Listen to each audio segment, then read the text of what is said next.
Welcome back to the Explainer. So today we're going to completely reframe something you probably think of as a strictly modern corporate concept, right? Quality assurance. We usually picture quality management as something born on a dusty factory floor during the Industrial Revolution, or, I don't know, maybe in a slick software testing lab. But today, we're taking a chronological journey to uncover the hidden, ancient history of quality management. So, when was quality control actually invented?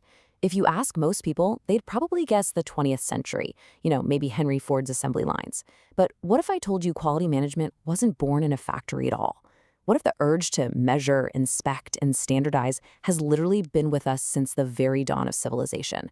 All right, let's dive right in and shatter some historical assumptions here. Part 1. The roots of quality. To really grasp this, we have to recognize that the idea of quality evolved right alongside human civilization itself. It definitely wasn't an overnight invention. It actually started with our most basic human physiological needs. Step 1 was just pure survival. Humans needed decent shelters, reliable food sources, and basic safety for their families. You absolutely needed to know your shelter wasn't going to just collapse on you in the middle of the night. Then, moving to step 2, societies got a bit more complex. People started to socialize and organize around religion, which meant building shared communal spaces. And finally, step 3, these growing societies turned into kingdoms. And suddenly, kings are demanding high-quality construction. They wanted these massive structures that would serve as lasting monuments to their rule. So you see, quality shifted from just basic survival to this idea of monumental permanence. Part 2, engineering the pyramids. Here's where we see those royal demands play out on a truly epic macro scale. Let's just ground ourselves in deep history for a second with a few monumental leaps in quality control. We're actually going to touch on all of these today. First up, about 4,500 years ago, the oldest discovered papyrus, the Diary of Merer, is written. We're going to get to that incredible document in just a minute. Then, looking specifically around 1450 BC, we have the era of massive pyramid construction, which utilized incredibly rigorous quality practices. And then a bit later, between 1046 and 256 BCE, the Zhou dynasty enforces state-regulated market order. Let's start by looking at how this builds up, beginning with those massive pyramids. When you look at the pyramids, they aren't just astounding feats of engineering. They actually represent some of the absolute earliest documented examples of rigorous quality practices. The historical evidence shows us that these structures were built using extremely precise inspection and measurement techniques. Just think about what it takes to stack millions of stone blocks perfectly. The builders recognized, even thousands of years ago, that achieving that kind of immense scale required strict adherence to standards and careful oversight at literally every single stage of the building process. You don't just build a wonder of the world by winging it, right? But how exactly did they manage all that oversight? Well, let's zoom in from those massive structures to a really deeply human microstory. Part 3, the Diary of Merer. Okay, this is fascinating. Researchers draw this astonishing parallel between the Diary of Merer, which is a 4,500-year-old papyrus logbook, and actually happens to be the oldest papyrus ever discovered, and the modern-day digital tracking spreadsheets we use in offices right now. It's basically an ancient spreadsheet. It was a meticulous daily account of activities, and it brings ancient quality management brilliantly to life. So this diary belonged to a guy named Inspector Merer, and he directly managed an elite team of about 200 men. This wasn't some chaotic mob, it was a highly organized, dedicated task force.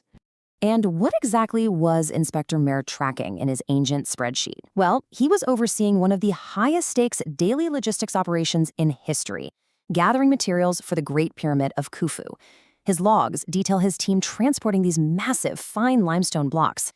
They were moving these heavy materials from the Tura quarries all the way to the Giza Plateau. And they pulled this off by expertly navigating the Nile River and this whole complex network of artificial canals.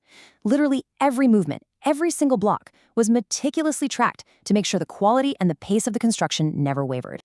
But Merer wasn't just working in a vacuum out there. His operation was overseen by a man named Vizier Ankaf.